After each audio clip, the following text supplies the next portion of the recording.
কোরআনকে যে মহাব্বত করবে, মহাব্বত, কবরে যাওয়ার সাথে সাথে সর্বপ্রথম কোরআন তার মাথার কাছে আসবে। কোরআনের সাথে যার মহব্বত থাকবে, অগাধ মহব্বত,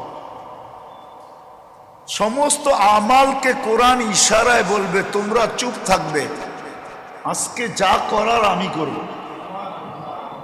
যখন মুনকার আর নাকির আসবে তো কোরআন দূরের থেকে তাদেরকে ইশারায় বুঝাবে যে আওয়াজ করবে না, যা তোমাদের প্রয়োজন আমার কাছে জিজ্ঞাসা করবে, আমার কাছে জিজ্ঞাসা করবে। মুনকার নাকির আশ্চর্য বোধ করবে যে এটাকে সুদর্শন যুবক, এক আজীব রূপ নিয়ে আল্লাহ তাকে পাঠাবে। তো মুনকার নাকির বাধ্য হবে, ওই যুবক দুইজনকে বলবে পরিচয় জানবে, বলবে পরিচয় পরে দিব, আমার পরিচয় জানলে তোমরা হাক্কা বাক্কা খায়া যাবে, পানি পানি হয়ে যাবে, তোমাদের অস্তিত্ব কাইপা যাবে, বিদায় আগে যা বলি তা করো। তো তারা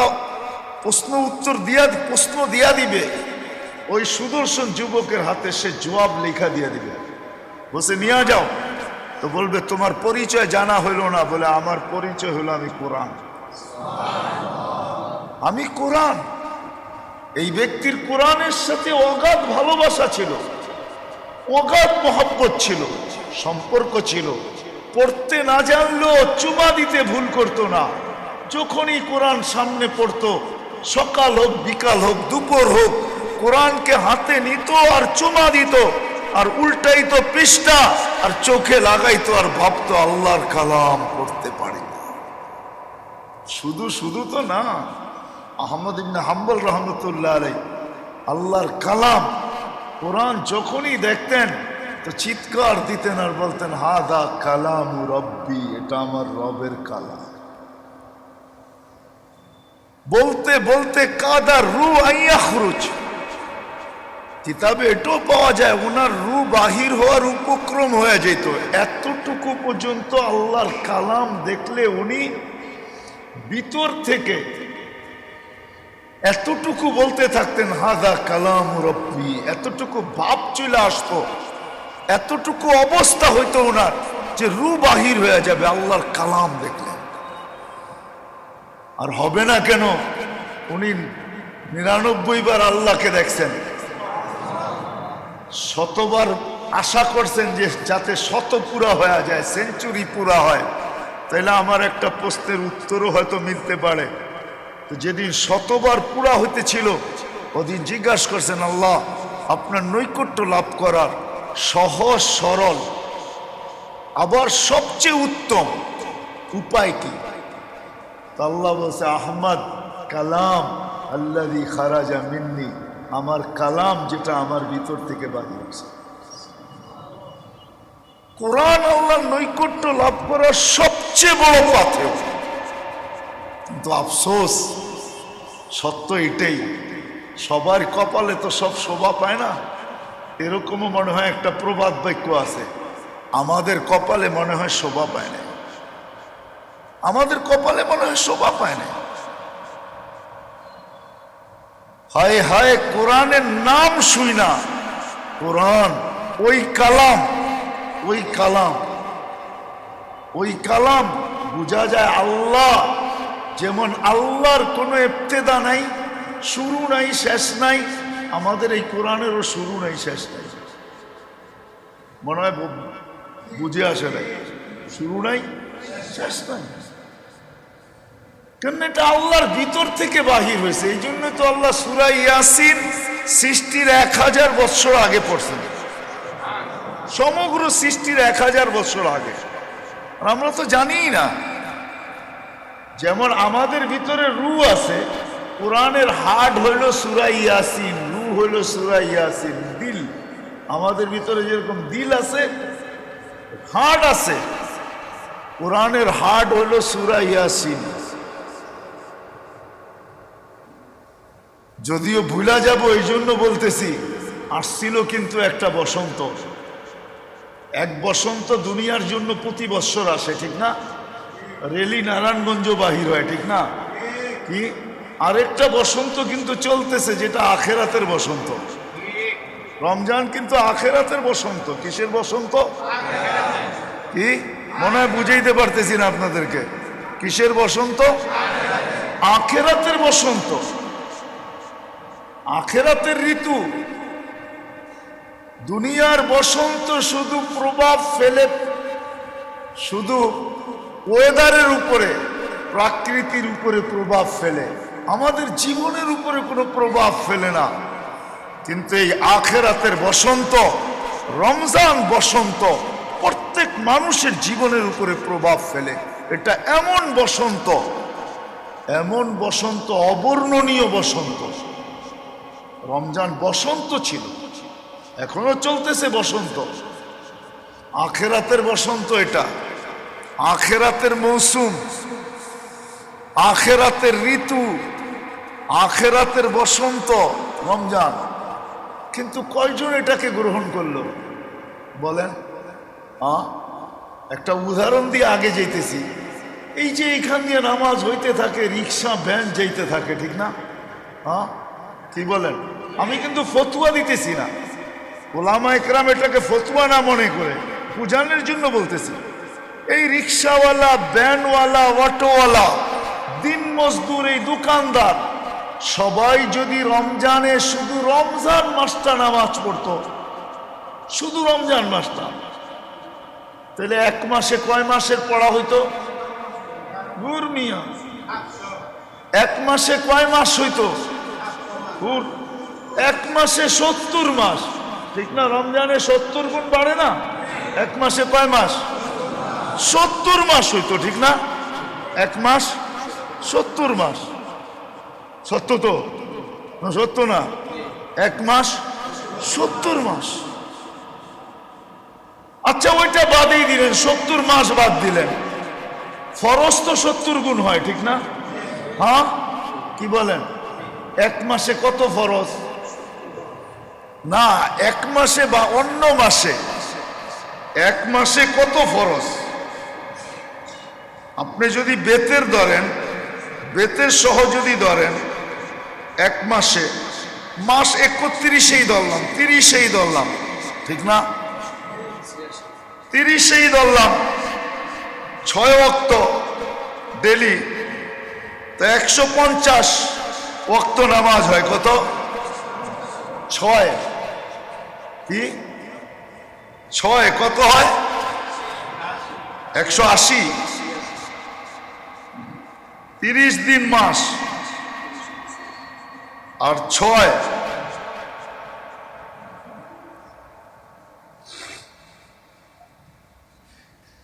30 গুণ 6, 180। 180 ওয়াক্ত নামাজ, ঠিক না? কি বলেন? 180 ওয়াক্ত নামাজ, ঠিক না? এখন যদি 70 দিয়ে পূরণ দেন, 12,600 ওয়াক্ত, ঠিক না? এক বৎসরে ফরজ হলো কত জানেন? 2190। কত? 6 ওয়াক্ত ধরলে 2190, আর এখানে হয় 12,000। কেমন মৌসুম, একটু ভাবেন না, কেমন মৌসুম, কেমন বসন্ত। আর একটু নিচে নিয়ে আসি, এই ব্যানালা, রিক্সাওয়ালা, দিন মজদুর, দোকানদার, শ্রম পেশার মানুষ, এরা যদি রমজানে 10 দিনও নামাজ পড়তো, পুরা পাবন্দির সাথে বা জামাত,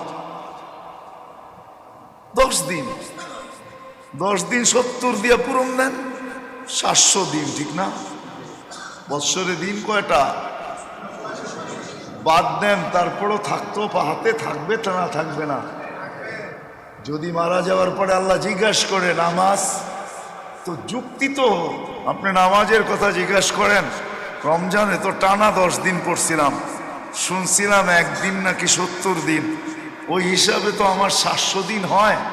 বৎসর তো ছিল 365 দিন, ওটা বাদ দিয়া দেওয়ার পরে মনে হয় আমি কিছু আপনার কাছে পাওনা হব, হিসাবে তো গরমিল হইতেছে না।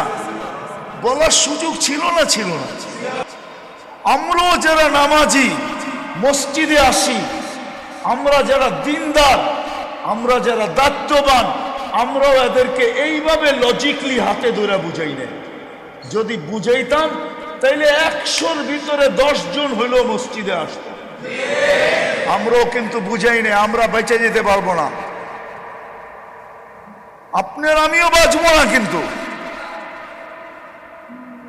আপনিও আর আমিও ধরা খাবো। শুধু নিজের গাঠটি বড় করছেন, নিজের গাঠটি বড় করছি। আর এই যে লোকগুলা সারা দিন রাত্র 24 ঘন্টা এই রাস্তা, লোকালয়ে লোকে লোকারণ্য থাকে, আসা যাওয়া 24 ঘন্টা এখান দিয়ে চলতে থাকে। আমরা দাঁড় করায় এদেরকে এতটুকু বুঝাই নাই যে সারা বৎসর তুই সুযোগ পাস না, মাইনা নিলাম, কিন্তু এই যে রমজান তুই 10 দিন শুধু পর, 10টা দিন। ফতোয়া হিসাবে না, একটা যুক্তিতর্ক হিসাবে। আল্লাহ গ্রহণ যদি করে ফেলে, আমার মনে হয় আল্লাহ গ্রহণ করবে, নাইলে আল্লাহ 70 গুণ বাড়াইলেন কেন? নফলকে ফরজ করলেন কেন? অথচ সারা জীবনের নফল দিয়া, সারা জগতের নফল দিয়া এক ফরজের সমান হয় না। সারা জগতের নফল, দুনিয়া যেই দিন থেকে তৈরি হয়েছে, যেই দিন ধ্বংস হবে, সমগ্র নফল একত্রিত করলে ওই নফল অলির হোক, গৌসের হোক, কুতুবের হোক, জারি হোক, সব একত্র করলে একটা ফরজের সমান হবে না। অথচ রমজানে আল্লাহ নফলকে কি বানাইতেছে? ফরজ। কেন? আপনি সুবহানাল্লাহ একবার পড়বেন, ফরজ লেখা হবে। লা ইলাহা ইল্লাল্লাহ পড়বেন, সওয়াব আলাদা, ফরজ সওয়াব আলাদা। আমরা বুঝেই না, আমরাও ধরা খাবো। মৌসুম ছিল, যাক, যেটা বুঝাইতেছিলাম যে কোরআন আল্লাহ কেন আমাদেরকে দিলেন? কালাম দিলেন, কালাম, কিতাব দেন নাই, কালাম দিছেন। আমাদের নবীজির সুবাদে কালাম দিছেন, কেননা কোরআন আমাদেরকে বুঝাইতে চায়। শুরুর থেকেই আমি শুরু করি, 14 দিন তো চলতে ছিল, জানি না ওলামায়ে কেরাম কে কোত্থেকে করছে, কিন্তু আমার যা মনে আসতেছে তাই আমি করতেছি। কোরআন কিন্তু শুরুতেই আমাদেরকে বলে দিছেন, হুদাল্লিল মুত্তাকিন, হুদাল্লিল মুত্তাকিন। আমি সর্বক্ষেত্রে তোমাকে রাস্তা দেখাবো। হুদাল মানে রাস্তা, সর্বক্ষেত্রে আমি তোমাকে কি দেখাবো? পথ দেখাবো। সমস্ত অন্ধকারে আমি তোমাকে আলো দিব, সর্বগিরিপথে আমি তোমাকে রাস্তা দেখাবো, সর্বচৌরাস্তায় তোমাকে আমি সঠিক দিক দেখাবো, সঠিক দিক দেখাবো, তোমাকে সঠিক রাস্তা দেখাবো। সর্বক্ষেত্রে যুবককে যৌবনের ভিতরে দেখাবে, নারীকে নারীত্বের ভিতরে দেখাবে, বৃদ্ধকে বৃদ্ধের অবস্থায় দেখাবে, গরিবকে গর্বতের ভিতরে দেখাবে, ধনীকে ধনীর ধনের ভিতরে দেখাবে, ফকিরকে ফকরের ভিতরে দেখাবে। প্রত্যেক ব্যক্তিকে তার ক্ষেত্রে রেখা কোরআন চিৎকার দিয়া বলতেছে, আমি তোমাকে রাস্তা দেখাবো, রাস্তা দেখাবো তোমাকে। আমি হুদান, তোমার জন্য আমি রাস্তা। সর্বক্ষেত্রে একটা ক্ষেত্র এরকম নিয়ে আসেন, একটা ব্যক্তিত্ব এরকম নিয়ে আসেন। রাজাকেও বলতেছে আমি তোমাকে রাস্তা দেখাবো, প্রজাকেও বলতেছে তোমাকে আমি রাস্তা দেখাবো, প্রত্যেক ব্যক্তিকে আমি রাস্তা দেখাবো। আমার কাজই রাস্তা দেখানো, কিন্তু একটা শর্ত আছে, একটা শর্ত আছে। আমি তোমাকে রাস্তা দেখাবো, শর্ত আছে। শর্ত, তোমাকে তাকওয়া অর্জন করতে হবে। তুমি যদি তাকওয়া অর্জন করতে পারো, হ্যাঁ, অনেক জায়গায় এখানেও আছে, নারায়ণগঞ্জে অনেক মার্কেট আছে যেখানে যাওয়ার পরে কি হয়, নেটওয়ার্ক থাকে না। কি মোবাইলের আছে না নাই? কি ওইখানে ঢুকলে মোবাইল নষ্ট হয়ে যায়, কি ফ্রিকুয়েন্সি পায় না, ঠিক না? নেটওয়ার্কের পাওয়ার ওই পর্যন্ত পৌঁছে না, দুর্বল হয়ে যায়, ঠিক না? তো বলছে রাস্তা দেখাবো, তোমাকে রাস্তা দেখাবো সর্বক্ষেত্রে, কিন্তু তোমাকে তোমাকে একটা লাইন সংযুক্ত করতে হবে, একটা নেটওয়ার্ক সংযুক্ত করতে হবে তোমাকে, তাইলে আমি তোমাকে সর্বক্ষেত্রে রাস্তা দেখাবো। ওটা হলো তাকওয়ার লাইন। কি? তাকওয়া অর্জন করতে হবে। বিদায় শুরুতে আমি বলছিলাম আমাদের অস্তিত্ব আল্লাহর এহসান, সবকিছু আল্লাহর এহসান। ওই তাকওয়া মানুষ কিভাবে অর্জন করবে? এই জন্য আল্লাহ মেহেরবানি কইরা, দয়া কইরা আমাদের উপরে ছেড়া দিতে পারতেন যে তুমি তাকওয়া অর্জন করবে, কোরআন তোমাকে সর্বক্ষেত্রে জায়গা দেখাবে, রাস্তা দেখাবে, এমনকি জান্নাত পর্যন্ত তোমাকে পৌঁছাবে। এমনকি তোমার পক্ষ নিয়ে আমার কাছে লড়বে। কোরআন লড়বে, বান্দার পক্ষ হইয়া লড়বে, তোমার পক্ষ হইয়া কোরআন আমার কাছে সুপারিশ করবে। রোজার কোরআন বান্দার পক্ষ হইয়া লড়বে, কিন্তু হ্যাঁ, দুটা জিনিস এমন যেটা বান্দার পক্ষ হইয়া লড়বে। একটা হলো রমজান, একটা হলো কোরআন। কোরআন বান্দার পক্ষ হয়ে লড়বে, সুপারিশ করবে। আল্লাহ পাকের ইহসান, কোরআন আমাদেরকে সর্বক্ষেত্রে রাস্তা দেখাবে, এমনকি জান্নাত পর্যন্ত পৌঁছাবে।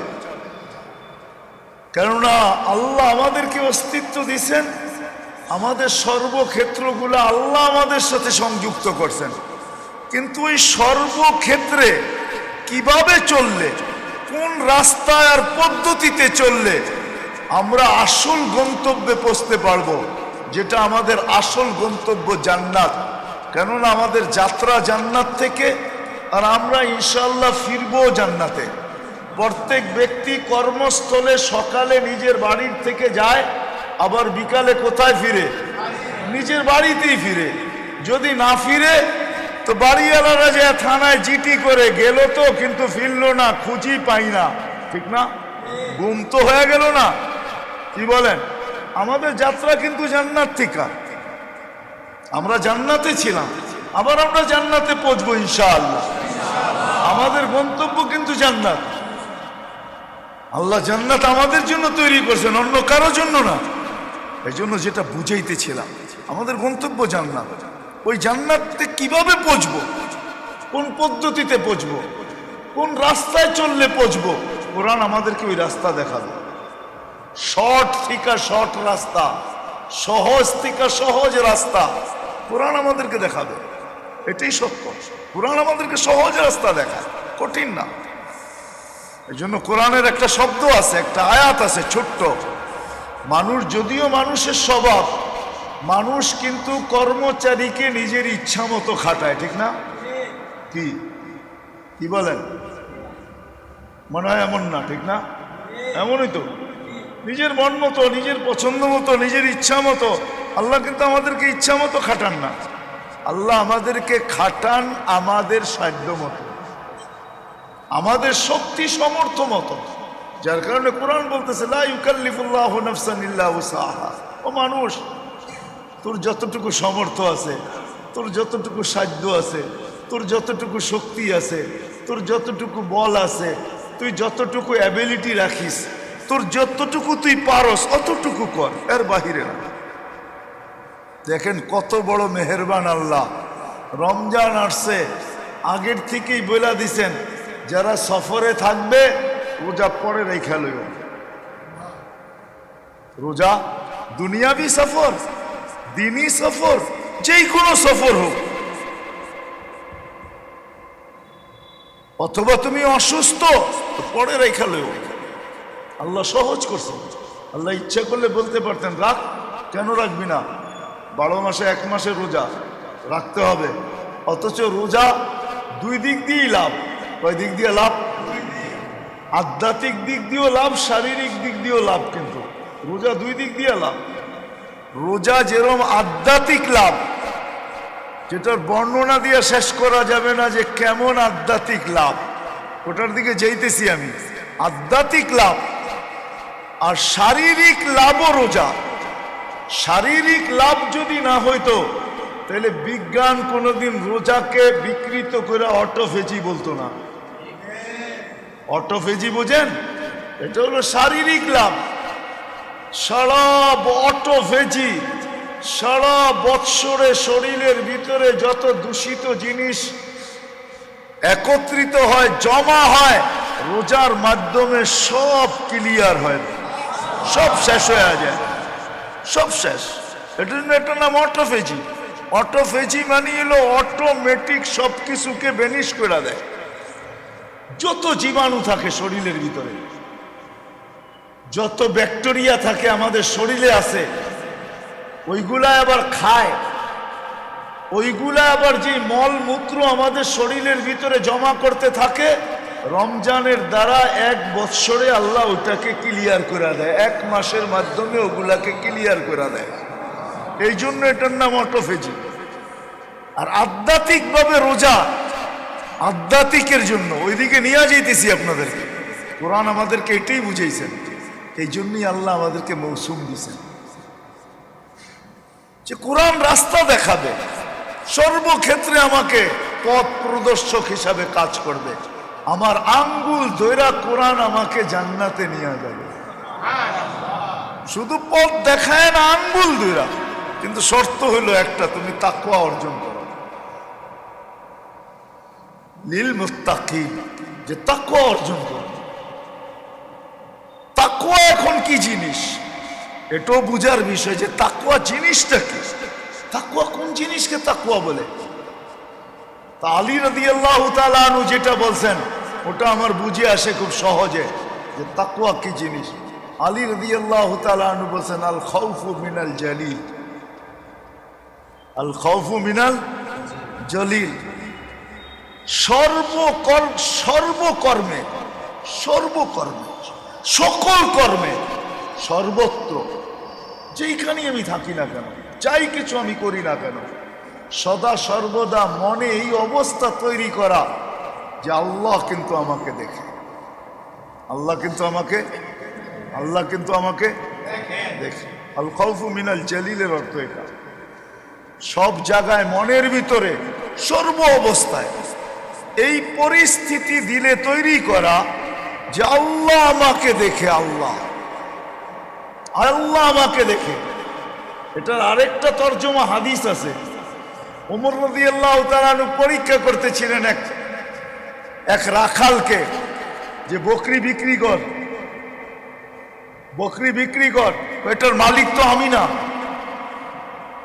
মালিক তুই না হলে কি হবে, তুই তো রাখাল, তোর মালিক তো এইখানে নাই, মালিক তো তোকে দেখে না, বিক্রি কর, অসুবিধা কি, কেউ তো দেখে না।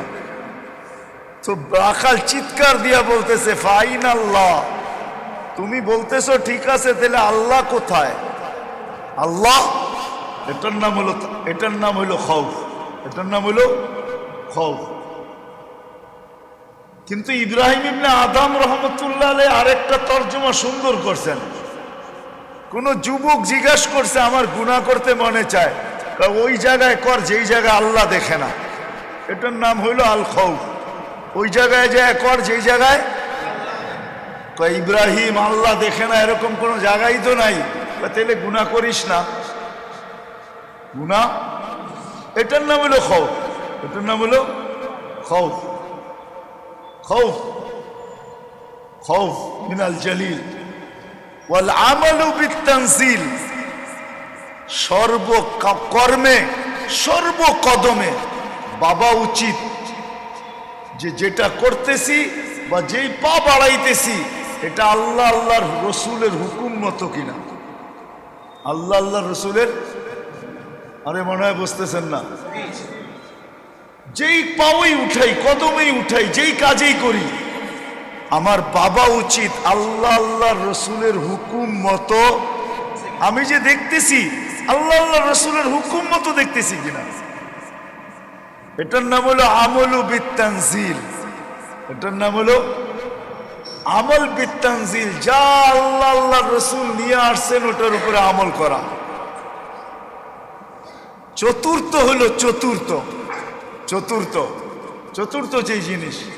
3 নম্বর যেটা ইস্তেদাদ লিয়াউমির রাহিল,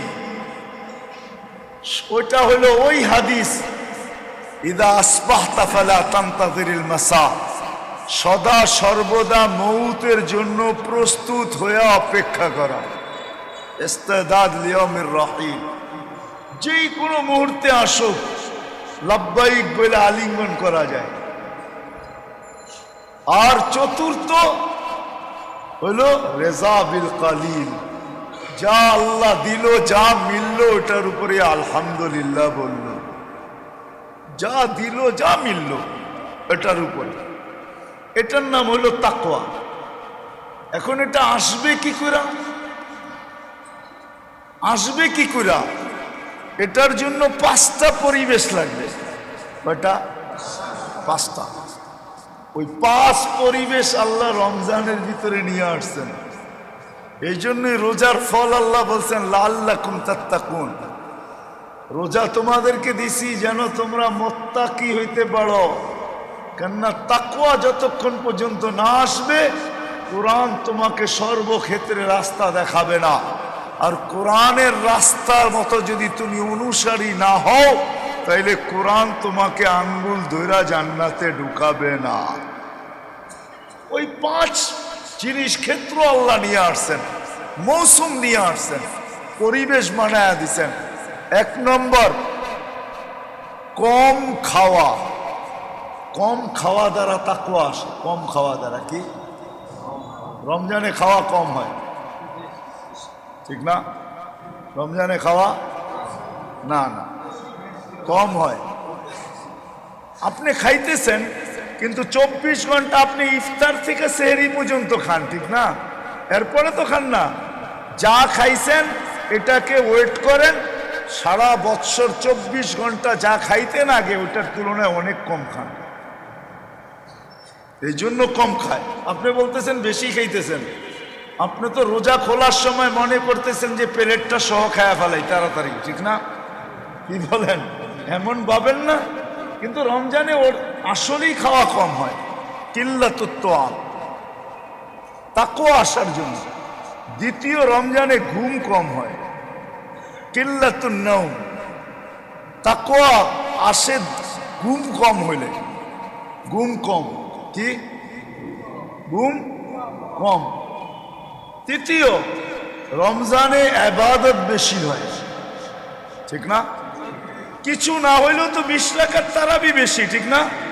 হ্যাঁ, যদিও আমরা জানি না তারাবিতে কি পাবো। জানেন তারাবিতে কি পাবেন? হ্যাঁ, প্রত্যেক সেজদায় 1500 নেকি পাওয়া যাবে। 20 রাকাতে 60,000 নেকি। 20 রাকাত কমপ্লিট হইতে দেরি, জান্নাতে একটা বাড়ি কমপ্লিট হইতে দেরি হবে না। কি দিয়া বানাইছে? টিনের বাড়ি, ঠিক না? হ্যাঁ, ইটের বাড়ি, ইট দিয়া বানাইছে। কি দিয়া? সোনা রূপার ইট দিয়া বানাইছে। একটা বাড়ি কমপ্লিট হইতে দেরি 20 রাকাত, জান্নাতে একটা গাছ লাগতে দেরি হবে না। ফলের গাছ 100 বছর গোড়া কন্টিনিউ চালাইলো, তার পরিধি অতিক্রম করা যাবে না। কমসে কম রমজানে ইবাদত বেশি হয়, ঠিক না? যেটা তাকওয়া আসে। কি আসে? আর চতুর্থ, রমজানে কোরআনের সাথে সম্পর্ক হয়। কি? কোরআনের সাথে, যেটা অন্য মাসে হয় না। অন্য মাসে হয় না। অন্য মাসে হয় না। কোরআনের সাথে সম্পর্ক বেশি হয়। কোরআনের সাথে সম্পর্ক, তারাবিতে কোরআন শোনা হয়, ঠিক না? এটা কি অন্য মাসে হয়? হ্যাঁ, এটা হলো তাকওয়া আসার লাইন। খাওয়া কম, ঘুম কম, ইবাদত বেশি, কোরআনের সাথে তাআল্লুক বেশি হয়। আর পঞ্চম যেটা রমজানে, এটার দ্বারা তাকওয়া আসে, ওটা হলো রমজান মাসে মুসলমান দান সদকা বেশি করে। এই 5 জিনিসের মাধ্যমে কোরআন দ্বারা যদি আমরা উপকৃত হইতে চাই আর যতক্ষণ পর্যন্ত উপকৃত না হব, কোরআনকে কাছে না আনবো, আর আমরা কোরআনের কাছে না যাব, সত্য এটাই। বলারও সুযোগ নাই, সময়ও নাই। নাহলে ইব্রাহিম ইবনে আদহাম ঠিকই বলছিল যে ইব্রাহিম দোয়া তো করি, চোখের পানি তো ঝরে। আপনি দেখবেন হেরেম শরীফের তারাবির পরে বেতেরের ভিতরে যে ইমাম সাহেব দোয়া করে, এখন দেখেন কান্নার রোল পড়া যায়, ঠিক না? পড়ে না 27 তারিখের কথা তো বাদই দিলাম, আল্লাহর ঘরে বৈশা মুসলমান চোখের পানি জড়াইতেছে, কিন্তু দোয়া কবুল হওয়ার কোনো নিদর্শনও পাওয়া যাইতেছে না। পাওয়া যায়? মনে হয় আমার কথা বোঝেন নাই।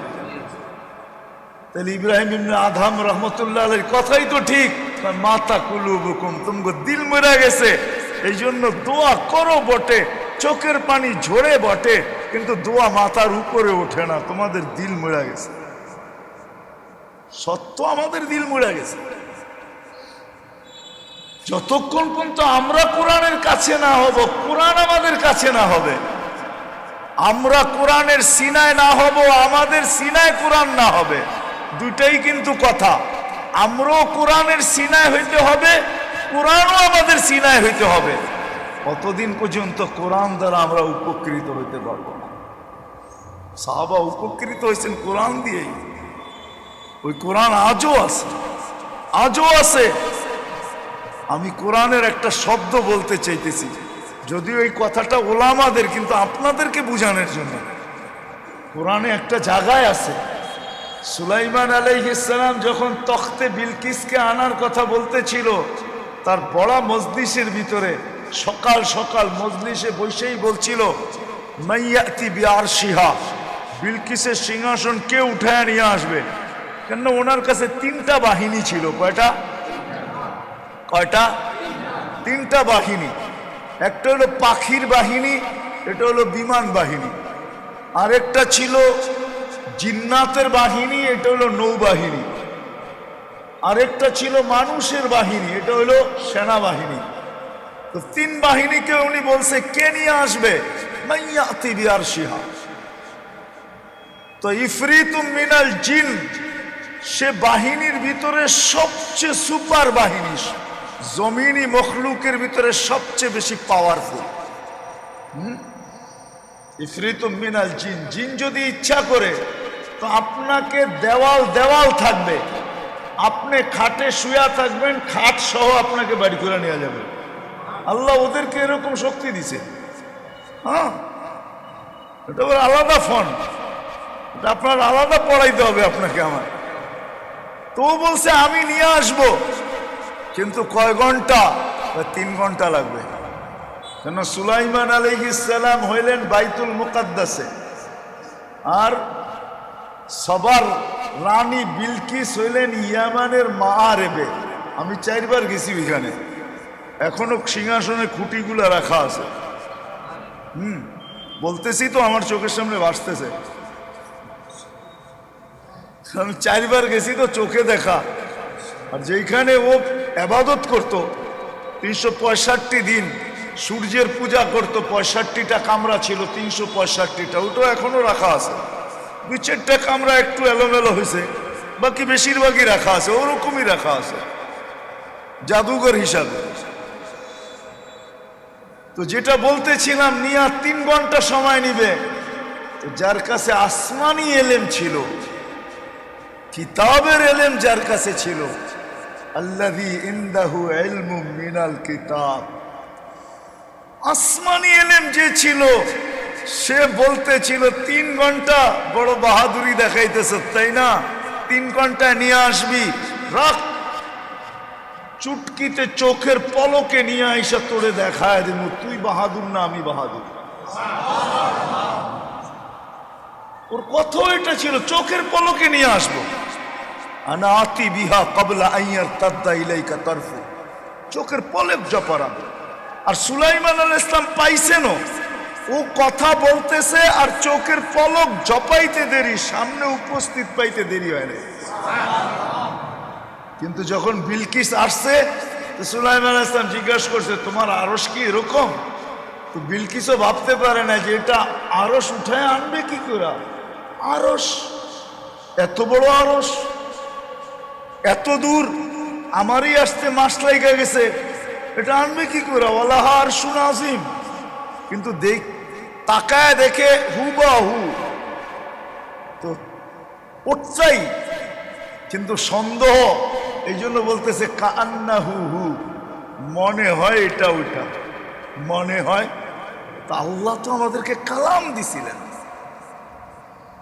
কালাম যতক্ষণ পর্যন্ত আমাদের কাছে না আসবে, কালাম যতক্ষণ পর্যন্ত আমার সিনায় না হবে আর আমি কালামের সিনায় না হব, ততক্ষণ পর্যন্ত সবকিছু বাড়তে থাকবে।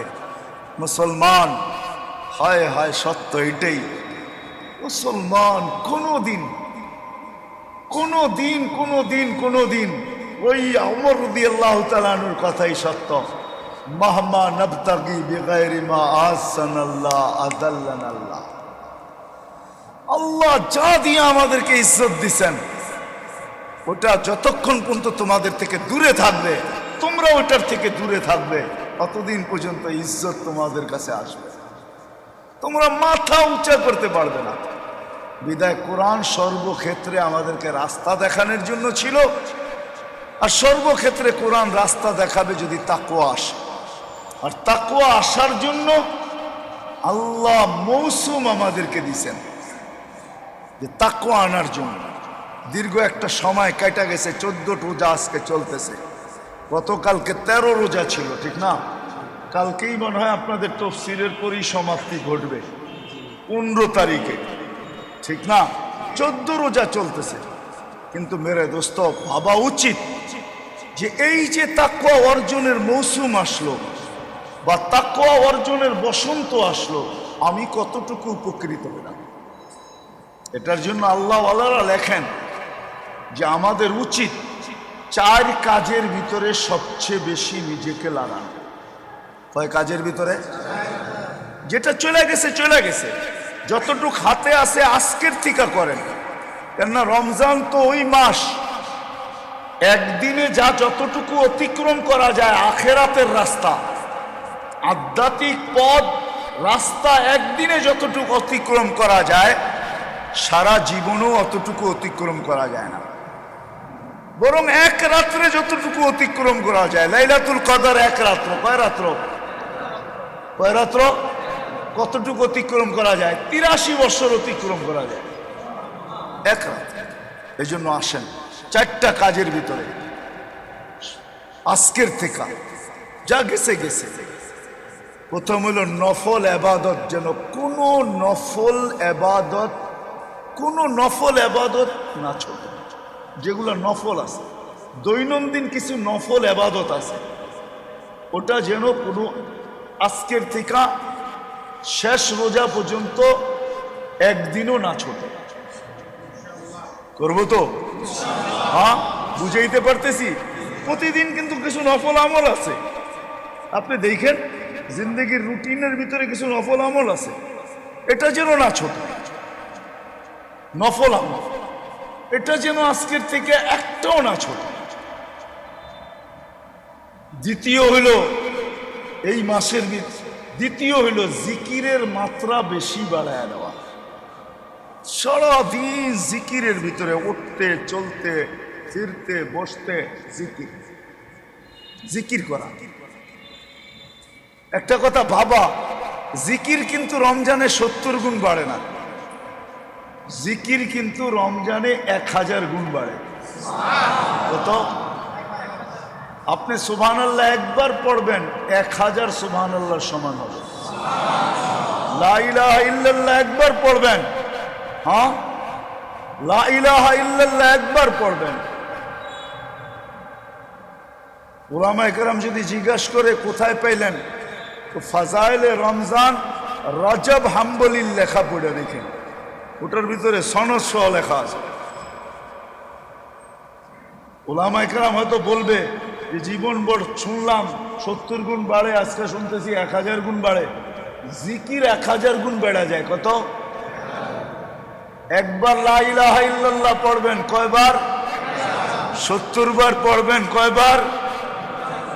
100 বার পড়বেন 1 লাখ, 1000 বার পড়বেন 1 কোটি।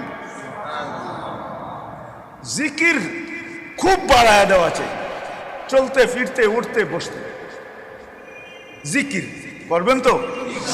হ্যাঁ। তৃতীয় হলো তেলাওয়াত, কোরআনের তেলাওয়াত খুব বাড়ায় দেওয়া আছে। কি কোরআনের যদি তেলাওয়াত নাও করতে পারেন তো কোরআন নিয়ে বসা থাকেন, উজু করা পৃষ্ঠা উল্টাইতে থাকেন, মাঝে মাঝে বলতে থাকেন আল্লাহ কোরআনকে মহব্বত করি, তোর কালাম। আরেকটা পদ্ধতি সুন্দর আছে, যদি কোরআনের সাথে সম্পর্ক জুড়তে চান, প্রত্যেক মসজিদে হাফেজ আছে, ঠিক না? কয়জন? 2 জন 3 জন, ঠিক না? এখন কয় পাড়া করে পড়ে? চতুর্থ মেরে দোস্ত, চতুর্থ। ডানের হাত বাড়ায় দিই, যত লম্বা করতে পারি। কেননা আল্লাহ রসুল সাল্লাল্লাহু আলাইহি ওয়াসাল্লামের ব্যাপারে আছে কানা আজওয়াদুন নাস, আল্লাহ রসুল সবচেয়ে বেশি দানশীল ছিলেন। কিন্তু রমজান যখন আসতেন তো কারিহিল মুরসালা, সবচেয়ে বেশি দানশীল তো ছিলেনই, কিন্তু রমজান আসলে তুফানের গতিতে দান করতে থাকতেন। এই জন্য চতুর্থ আল্লাহ ওয়ালারা রাখছেন যে রমজানে ধানের হাত বাড়ায় দাও, যত বেশি দান করতে পারো। এই 4 কাজ যে করবে ইনশাআল্লাহ সুম্মা ইনশাআল্লাহ সে কোরআনের কাছে হবে, কোরআনও তার কাছে হবে, তাকওয়া তার ভিতরে আসবে। করবো তো? আল্লাহ আমাদের সবাইকে এতটুকু কথার উপরে আমল করার তৌফিক দান করেন। ওমা আলাইনা ইল্লাল বালাগ। আল্লাহুম্মা লাকাল হামদ কামা ইয়ানবাগি লিজালালি ওয়াজহিক ওয়া আযীমি সুলতানিক ইয়া জাওয়াদ ইয়া কারীম ইয়া হান্নান ইয়া মান্নান। আয় আল্লাহ, দুনিয়ার সবচেয়ে উত্তম জায়গায় বস, দুনিয়ার সবচেয়ে উত্তম মজলিস, দুনিয়ার সবচেয়ে উত্তম নিসবত, দুনিয়ার সবচেয়ে উত্তম মাস। আল্লাহ আমরা বন্দা হিসাবেও তো সবচেয়ে উত্তম। খায়রা উম্মা আপনি নিজে বলছেন, বন্দা হিসাবেও আমরা উত্তম, উম্মত হিসাবেও আমরা উত্তম, নবী হিসাবে আমাদের নবীর উপরে কেউ নবী নাই। কিন্তু মালিক মাগফিরাতের পর্ব চলতেছে, যদি আপনি আমাদেরকে মাফ না করলেন তো মনে হয় সমস্ত উত্তম ধুলাই মিটা যাবে, আমাদের চেয়ে হতভাগা কেউ হবে না। বিধায় আপনার কোরআনের ওয়াস্তা, আপনার কালামের ওয়াস্তা, আপনার রমজানের ওয়াস্তা, যে রমজান নামই রাখছেন এই জন্য যে আপনি বান্দার গুনাহ মিটায় দিবেন। রমজান মানে জ্বালা দেওয়া, আপনি ওয়াদাও করছেন রমজানে পা দিতে দেরি তোমার গুনাহ থাকবে না, সব মাফ করে দেব। আমাদেরকে মাফ করে দেন, পুরো উম্মতকে মাফ করে দেন।